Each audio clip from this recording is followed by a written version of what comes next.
What's up, everybody? I'm Metal Nick, I'm Jeff Grindstoffer. and welcome to episode number 5 of Vinyl Bang, where in this episode we are discussing the years 2011 to 2015. Yeah, the fifth episode of Vinyl Bang, and it is the third episode in the installment of the decade, the 2000s. This is the third installment of the 2000 decade. I guess this is an important one for us to do because this is when our collection really started growing over the last 20 years, right? For sure. This is whenever I actually started collecting records. Was in this time frame in the 2010s.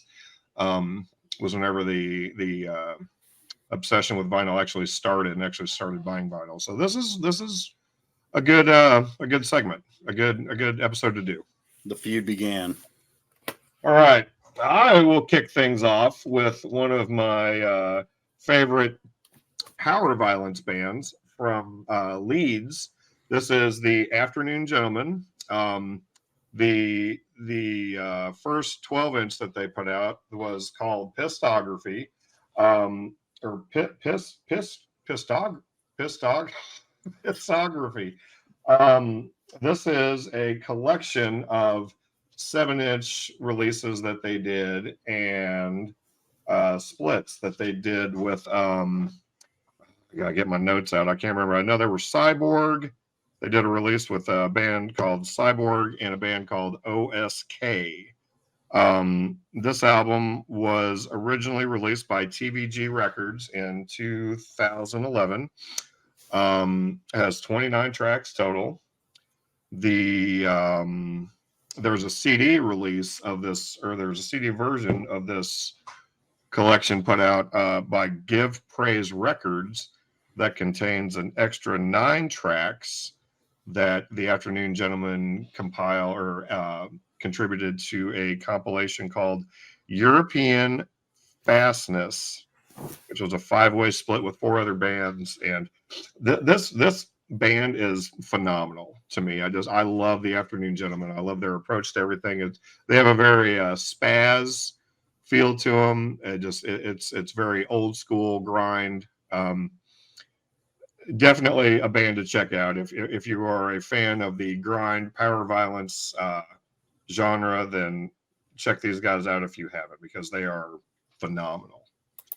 Love it. I don't know too much about them. I know the Weekend Nachos toured I think Europe or maybe the UK with them years back, and on their album Still, the first track, there's a song called Sick and No More, and there's like an intro where there's like a gang vocals, and all the Afternoon Gentlemen are contributed their vocals to that part.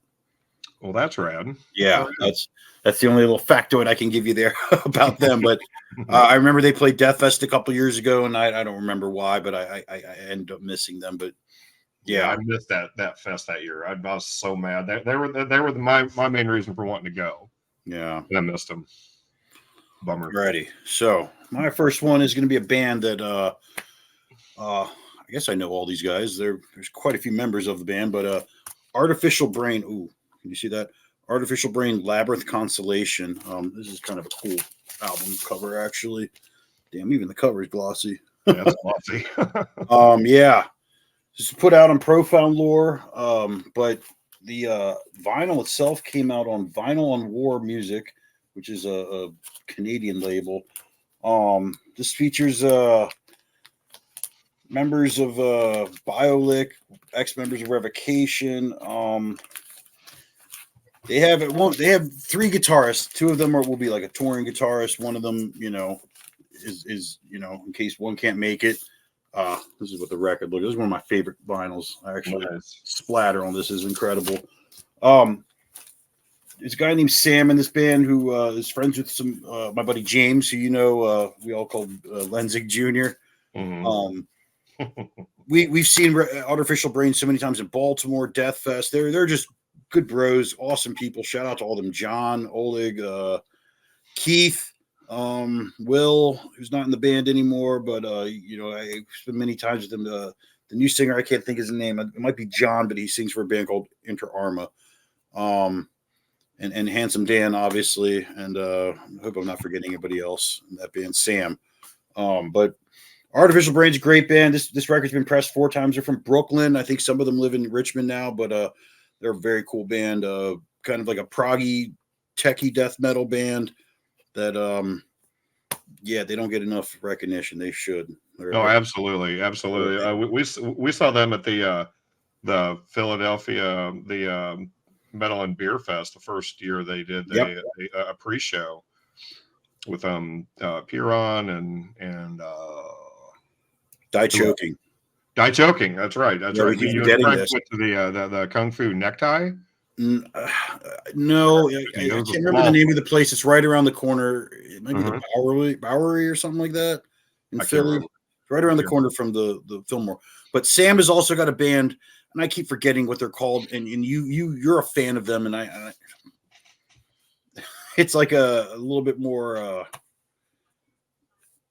techie than anything else. But it's slipping my mind right now, and I'm sorry, Sam. Please don't hate me. But yeah. Anyways, moving on. That album came out in 2014, by the way. I forgot to put that fact out there. Right on. All right. Well, moving on from that, my next contribution to this episode is a band from I'm not even going to pretend to know what part of Canada they're from, but they are one of my favorite Canadian bands, Ken Mode. The Mathewson brothers, Shane and damn it, I really can't think of it. You're holding it in your hand. Can't think of his name. Shane and Jesse Mathewson from Canada. This is the 5th release from Ken Mode, and this is absolutely my favorite album from them, with such hits as No, I'm in Control, The Promises of God. The whole thing, just beginning to end, is a solid record. The one thing that I was unsure of was who was the bass player for this album, and investigative research brought up that Andrew LaCour was the bass player for this album, and he was never an official bassist for the band. And hopefully, if Jesse or Shane sees this episode, they can kind of give some insight as to what the story behind that bass player situation was. This album also had additional vocals from Tim Singer of Dead Guy and Dave Verellen of Botch also did guest vocals on this record. Phenomenal record from Ken Mode. Like I said, it's absolutely my favorite record. It's the one that gets the most play. I own 3. This has been pressed 4 times by Season of Mist, and I own 3 of the 4 pressings. So slacking a little bit, but absolutely a fan of this album. And I know I've talked to you a bunch about them. They were touring with Fuck the Facts at one point. I saw them. The first time I saw Ken Mode, they were touring with Gaza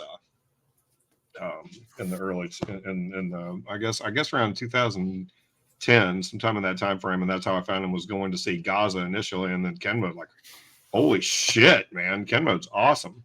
But yeah, definitely a solid record. Cool. Yeah, I've only seen them live. I don't think I've heard them on record, but you should. Yeah.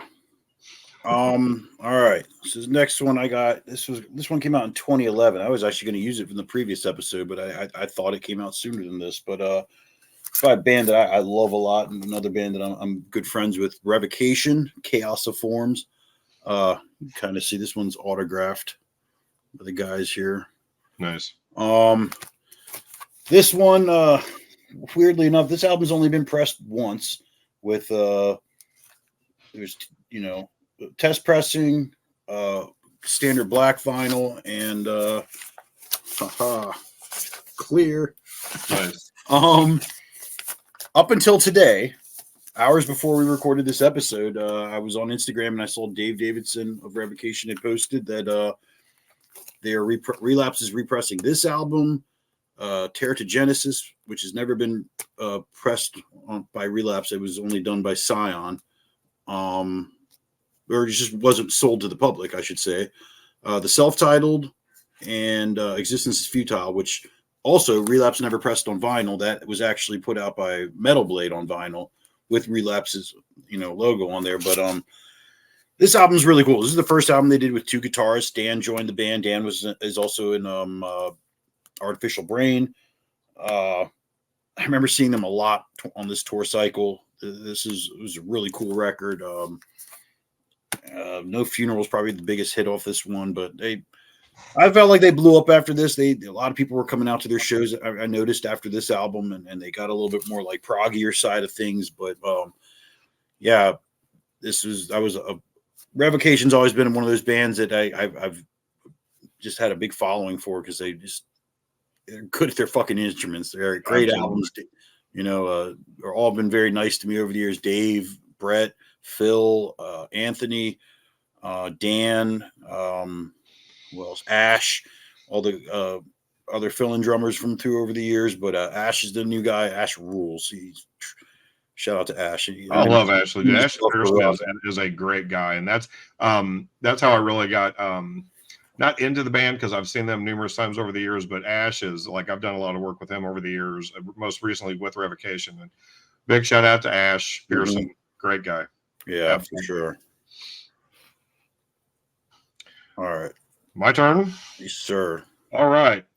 So my third contribution to this episode is good friends of mine in Origin. This is the Entity record. This is also the 5th record. The Ken Mode was their 5th album, by the way. I don't know if I mentioned that, but this is also the 5th album from Origin.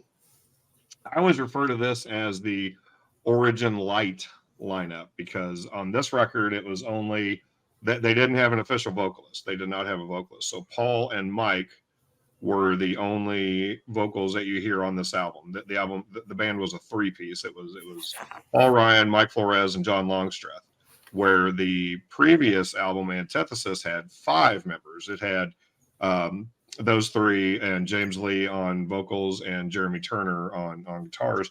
So going from 5 members to 3, I'm sure was a bit of a change with the writing and the recording and all of that for this album. But this is absolutely this probably is my favorite Origin record, just because it's not playing as fast as they can all the time. It had a different feel to it than what the previous records had. And plus this one has my absolute favorite song, Saligia, arguably the greatest Origin song ever written. This is the only pressing on vinyl. It was only pressed once. It was pressed by Nuclear Blast. It's been on CD like 8 or 9 times. You can buy like the Russian version and whatever other countries have pressed this album. Whip it out, Jeff. See what color this fucking thing is. I forgot what color this is. And this is autographed, but it only has 3 autographs on it. This one is Paul, and I'm pretty sure that this is Micah Minicky, I believe his name is. He was a fill-in vocalist for the tour. He never did an album with the band or anything, but he was with the band in St. Louis when I got this autograph. It's just a standard black. Okay. Standard black pressing, but yeah, like I said, this is the only pressing on vinyl. The 3rd autograph on here is Mike Flores. Okay. But yeah, like this album gets a lot more play than the other Origin albums for me, and that doesn't include Unparalleled Universe and Chaosmos, which I was in the band with the band in the studio for the recording of both albums. But I love Entity. He was the official 4th member, folks. I think I may have been at the last show that James was in the band. They were finishing up, I think, Summer Slaughter, and they were doing like a round of just picking up shows on their way home. And Cha actually was living in his house in College Park, Maryland, with a couple bandmates of his, and Origin played there. And then a few days later, I booked Misery Index, Covenants, and Criminal Element there. But I remember Origin playing that show, and I feel like after that, James wasn't in the band anymore because I think Trey had joined Dying Fetus. He was in Dying Fetus, and they toured, I think, Australia with Origin, and he had told me that guy Micah was in the band at the time. Mm. So, but yeah, I could be my timing could be all wrong there as far, but I may have been in one of James' last shows. But Right on. Cool. All right. So this next one I got is actually one of my favorite albums of the 2000s in general, the last 20 years, I should say. And we've talked about this band quite a bit because this band is just one of my favorites to collect, and this is Weekend Nachos Worthless. This particular copy I'm holding up is final show edition, so number 430 there. Nice. Very yeah. good. Here's what it looks like. Looks like some icebergs collapsing there. Mm-hmm. People, getting all upset. Standard white vinyl, but this album is just incredible. I remember it coming out, and there's a label from Baltimore, A389 Records, and he would put out demos 7 inches of Weekend Nachos before they put out a couple full lengths. And I guess Black Earth and Old Friends Don't Mean Shit was on it, I believe. But God, the songs on this record, Obituary, For Life, Frostbitten, that's a fucking awesome song. Oh my God. Mm-hmm. Friendship, Jock Power Violence, The Fine Art of Bullshit, Dub Violence, You Could Exist Tomorrow, and then Future. Future and Worthless, they're both kind of like doomy songs, but they do that a lot, and it's just I love Weekend Nachos. I can't say enough good things about them. They're a fun live band. These guys have always been really fucking nice to me when they came around. This record I have it on CD somewhere and I can't fucking find it. I don't know. And I tried to go rebuy it and it's expensive as shit, but I'm glad I own many copies of it on vinyl. This was one record that just Relapse put it out in 2011, but it was the vinyl was pressed off by Deep Six. Almost all of their records. The only thing Relapse ever pressed by them was the Bleed EP. Everything else was through Deep Six, but yeah, a small part of my giant Weekend Nachos collection right there. Right on. Yeah, I had to look once you pulled that out and mentioned the white vinyl. I also have that same present. Yeah, I got it on red, and then I have a standard black that I bought from the band, and it was signed by them. It said "Thanks, Nachos," but and I kept it because it was like on the plastic outsiding sleeve or shrink wrap. So I just small piece of merch there. Oh yeah. Very cool. I'm gonna for before I move on to my next one, I'm gonna break up the mentality of doing all records because vinyl bang. This is an album that was released on March 29th of 2013. It was actually Good Friday in 2013. I went to see a show in St. Louis. They play a band called Fister played at the Firebird in St. Louis on Good Friday, and I took my cameras and recorded the set. After the set, Kenny from the band had asked if he could have the audio from the set, and I was absolutely, dude, it's your show, So I sent over to him, and they released a cassette copy of that show and tentatively called it Good Friday. But yeah, that audio was captured by Jeff. Who does Jeff Christopher? I don't know who that is, but Who the fuck is that? Yeah, there's some imposter, probably some guy with a fake beard and recording the band. But anyway, yeah, not a record, obviously not a record, but absolutely a huge part of my life. The first time my name has ever been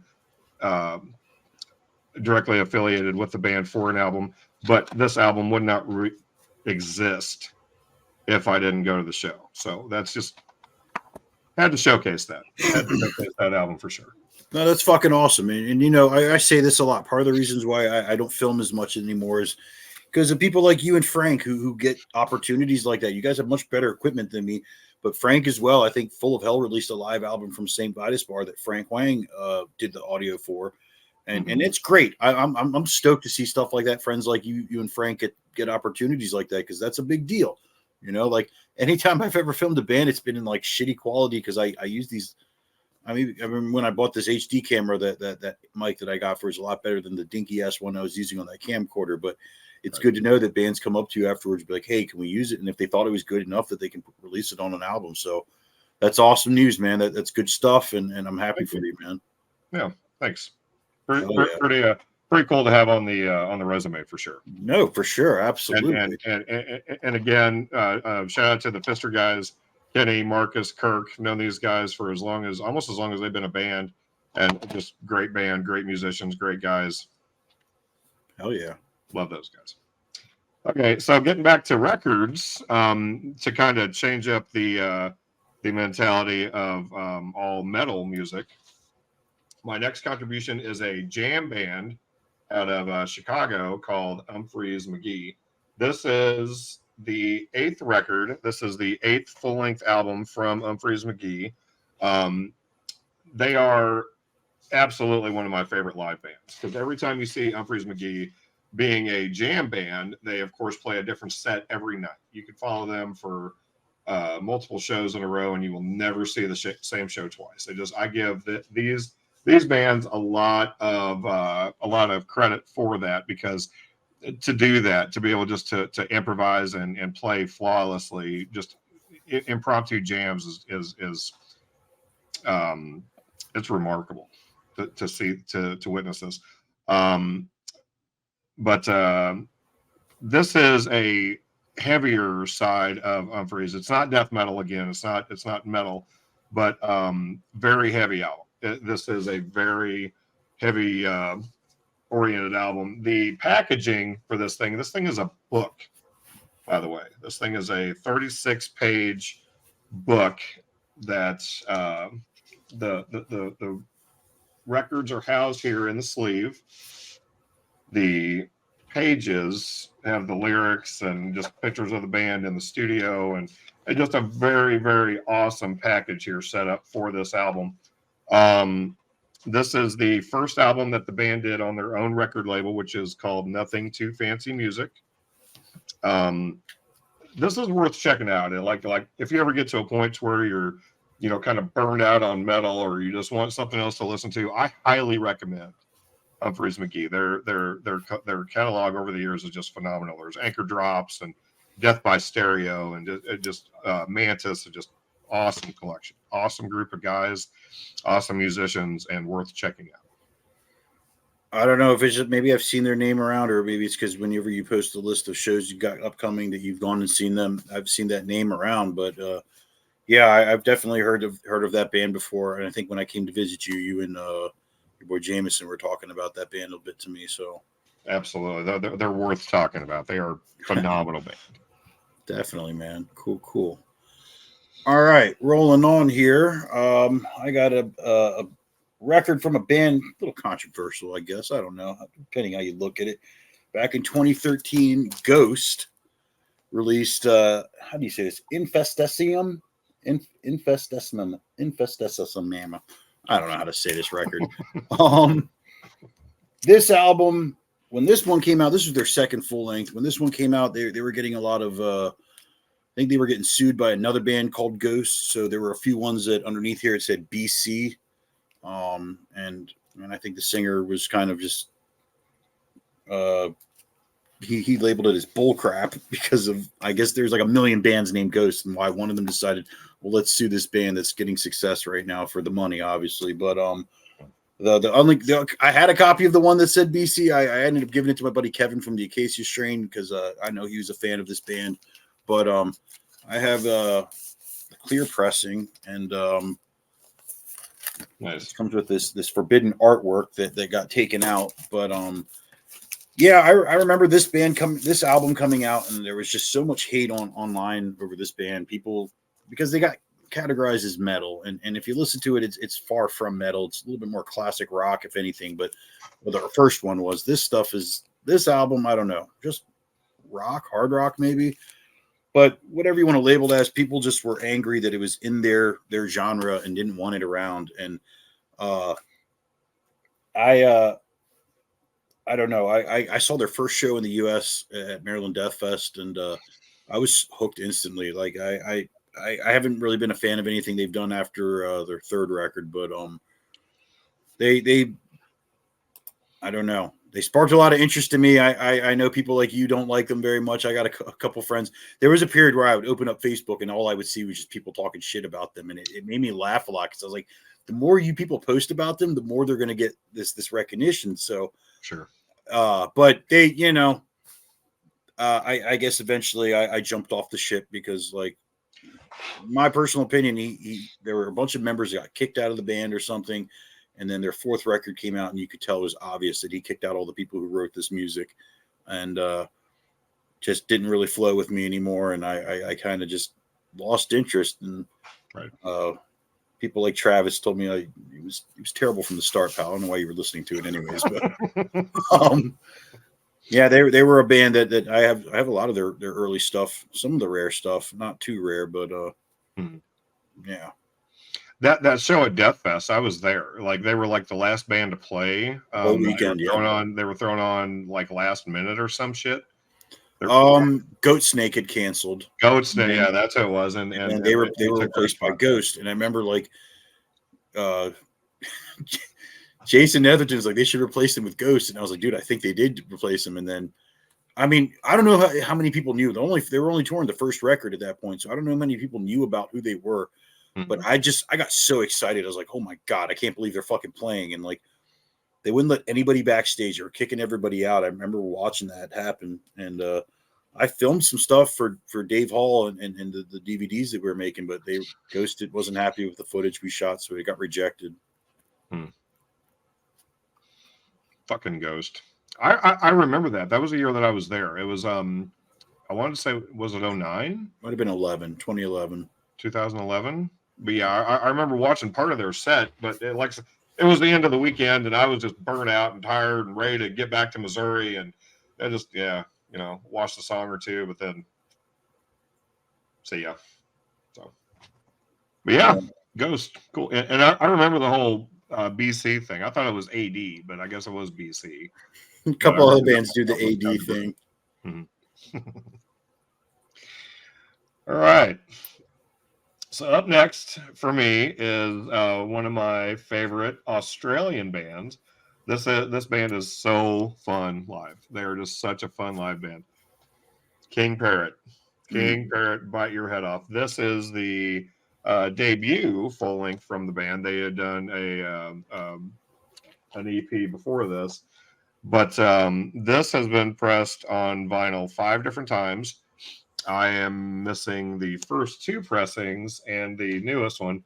On the 2013 or 14, I can't remember, 13 or 14, on this gatefold pressing that they did on the spine, the name of the album is Bite Your Head Off, but the spine, I don't know if you can see it, it says Bite Your Bloody Head Off. So that's kind of cool. That's a little Easter egg that I'm not sure if a lot of people know that or not. But yeah, King Parrot, dude. This album, they've done 3 albums. The first is I love this pressing. You can't really see a whole lot of the white. I don't know if the other side. Oh wow, that looks cool as shit. Shows better white, but yeah, this pressing is beautiful. The band is so much fun. I love these guys. I'm friends with Matt and Todd Crikey, the Todd Hansen, the drummer. I love these guys. I just saw them last year. They were on tour. They were doing stadium shows with the Pantera reunion or the Pantera shows, and then I got to see them play at a little. It almost looked like a golf club, a golf course type place in Kentucky, and they played for like 5 or Tennessee. I'm sorry, Murfreesboro, Tennessee. They played in front of like 5 people, so they were playing stadiums and then playing these little small little clubs, so it was kind of surreal for them, I'm sure. But yeah, King Parrot, Bite Your Head Off, debut album. So good. Love this band. Cool. Yeah, I saw them with Pantera as well in Bristow, Virginia, the final show that tour. And they're fun. I mean, that band is absolutely fucking fun to watch live. They're so good. Yeah, they look like they were having a blast up there for sure. Yeah. Alrighty. This next one I got is an EP that came out in 2011 by a band called Blotted Science. The animation of entomology. Man, I'm fucking up. Etymology. Huh? This is the episode of hard to pronounce albums. Yeah. Oh man, the next one I got is gonna be insane. I know. Entomology. Yeah. It's the study of like insects. If you don't know about Blotted Science, they're an instrumental technical death metal band. Here's going to be another mouthful. Ron Jarzenbeck is the guitarist. He's been in like Spastic Inc., a ton of other bands. Alex Webster of Cannibal Corpse plays bass. And Hans Grossman played drums on this record. He was in Necrophagist for a while. He was in Obscura. Their former drummers were Charlie Zelani of Behold the Octopus and Chris Adler of Lamb of God, formerly of Lamb of God, and Derek Roddy, formerly of Hate Eternal, and a ton of other great fucking bands. But everybody, yeah. This band is this is a pretty cool record. This is an EP. The first three tracks are just regular songs, and then the side B, the last four tracks are like kind of like a little like story put together, I guess. This is the red vinyl. They don't really press their stuff too often. Let me put this out. Antithetic Records. I've never heard of them, but I also have a test press of this record. Nice. Yeah, they had a website that you could buy all this stuff on. They have a full length that came out before it, and then that kind of I don't know. I couldn't get my hands on any copies of that. Those are expensive, but that band is fucking awesome. If you really are into that proggy or techie stuff with definitely the shredding on the guitars, listen to that band. I've met Alex Webster a few times and asked him questions about that, and he gets a little intrigued because I don't know how many people know about this project or even talk to him about it, but he's always answered any questions I've ever had about it. And it's funny because he's like, nobody talks to me about this band. I'm like, dude, I know Cannibal Corpse is a full-time job, and obviously he's not going to have time. That guy Ron too. I don't know.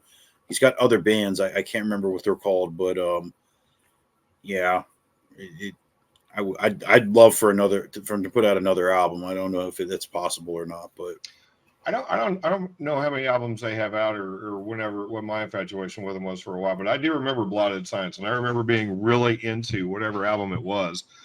But yeah, they were early. I think the album I was into was early 2000 or mid 2000s. I don't remember. But maybe. Yeah, Blotted Science was like different from anything I'd heard at the time. I was like, holy shit, this is badass. Really good stuff. Yeah. Yeah, absolutely. Very solid with their timing and everything. Right. Yeah. All right. My final contribution for this episode is, once again, I think a couple more episodes and I might have this band's entire discography covered. Cattle Decapitation, Monolith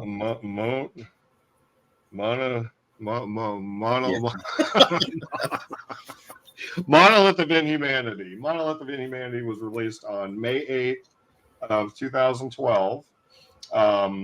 This is the original pressing. This is an OG press, which are hard to come by now, and I really wish I had two of them. Gotta pay bills. This is an original press of Monolith.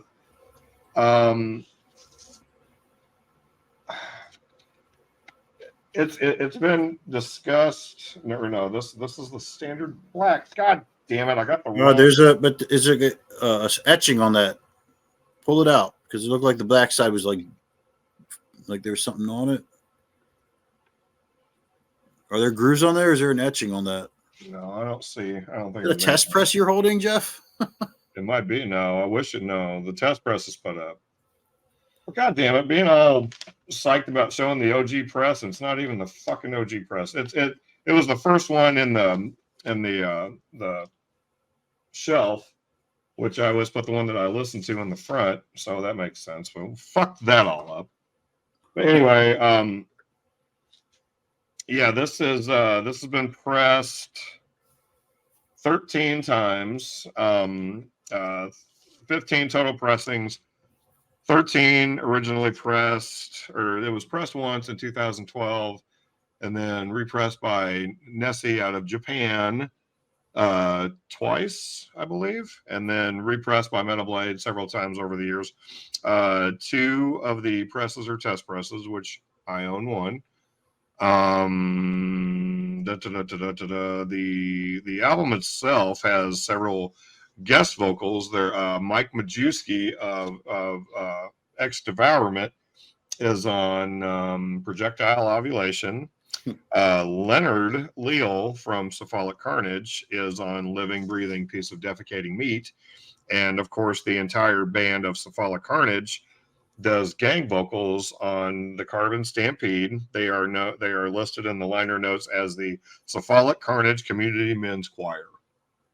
So awesome album from this. This is their fifth album. This is almost like an ongoing thing with bands on this episode. It's all their fifth release, which is weird. I didn't plan on that happening, but the majority of them were their fifth full-length album. So I remember seeing them on 420 in Baltimore a few days before that album came out, because at that time albums were coming out on Tuesdays. They were on tour with Origin and Decrepit Birth.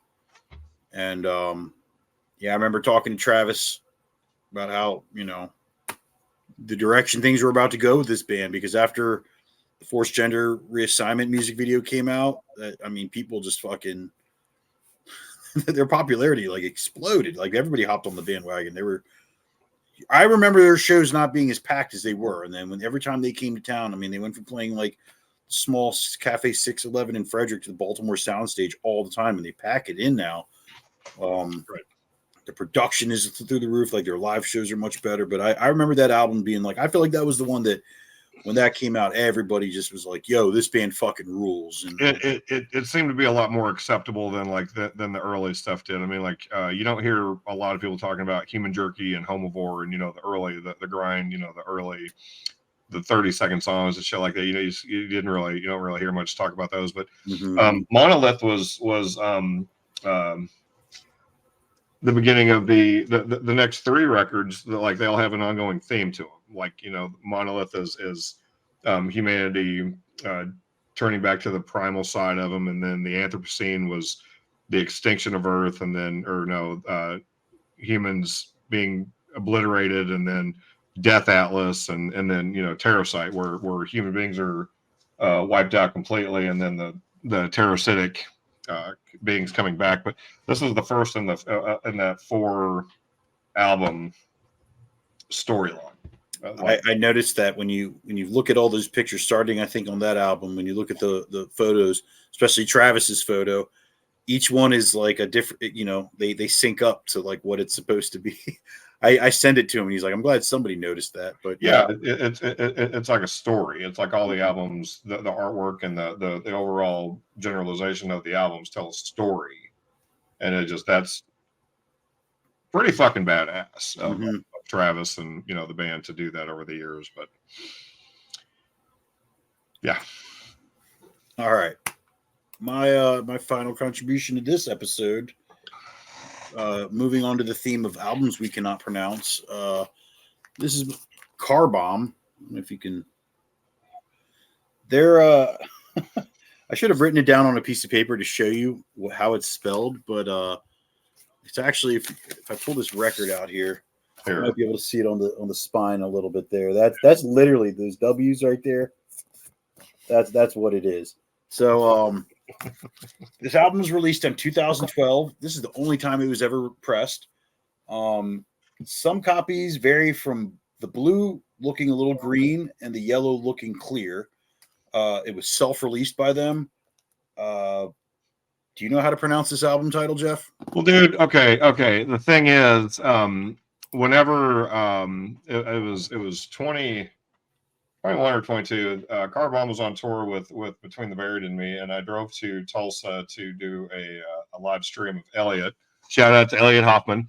I did a live stream of Elliot at the show, and we were hanging out beforehand, and I asked him, I said, dude, this has been driving me nuts. How do you pronounce the name of this record? And he told me, I do not remember what he said, but what he said made sense because it was supposed to be like the polyrhythms, like the rhythm of the album or some shit.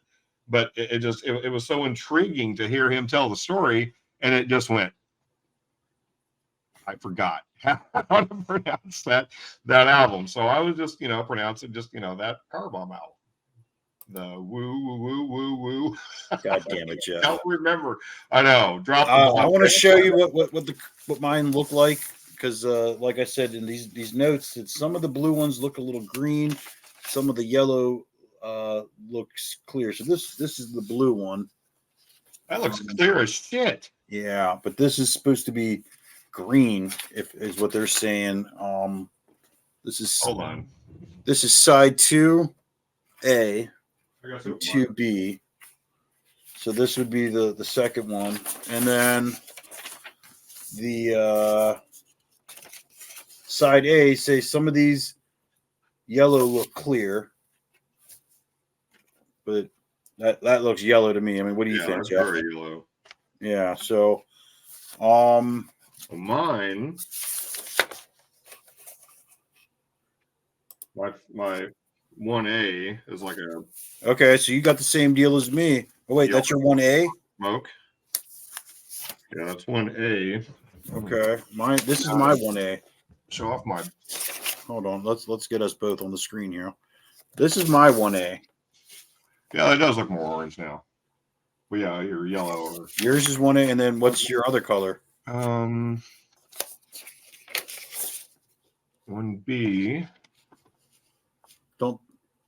Yo, what? Yeah. That's weird, man. It's crazy. Yeah. I don't think I've ever looked at yours before. I don't know if you posted a picture on your famous marble table there, but no, but that's almost like a blue smoke. Okay. So they said there's some weird copies vary from the pressing in the factory is what I was reading. But this was the only time this album was pressed. So if you got a copy, you're very lucky because I think this is their best album. I love Car Bomb a lot. When I was telling the story in the last episode, it was John who I talked to when I did a couple shows with Dying Fetus and we played the St. Vitus Bar, I think in 2012. He gave me his address and he sent me a bunch of fucking Car Bomb stickers in the mail. But they had just put this album out, and that song "Finish It" is just fucking. It's insane, man. The drum patterns on this record. I mean, like the only other band I can compare this to is Meshuggah. But yeah, this album came out and it blew me the fuck away. There were a lot of cool records from 2011 to 2015. This was 2012. I remember a lot of my friends just, I don't know, maybe they weren't ready for Car Bomb yet, but yeah, that's like you told me when you got that random pack from Relapse and they sent you that clear of Centrilla. That's a very fucking cool find, man. They're a band that I hold close to my heart. I don't care like if they're as important to other people as they are to me, but like I value those records that I have. There's the rare ones at least, Absolutely, yeah. Car Bomb, like they're different. They're different for sure. But like the first time I saw them was with Gojira, who they're very good friends with, and Joe Duplantier did vocals on. Was it Finish It? He's on. No, I can't remember what song. I saw that in the liner notes. He is on one of these songs though. Yeah, I think it's third Revelation. But yeah, Car Bomb is obviously not for everybody. But I mean, anybody who does see this band or hear them or see them live, especially, they are just a force to be reckoned with live for sure. They're so good, man, so good. Yeah. Well, there we go. Episode 5. Our fifth episode, the one episode where we couldn't pronounce half the album titles. Mm-hmm. We're going to rearrange the episode where we don't know the album titles. Thank you again for watching, everybody. Next one we're going to do, I guess, 2016 to 2020, and I know there's some fucking solid ones that came out in those years, so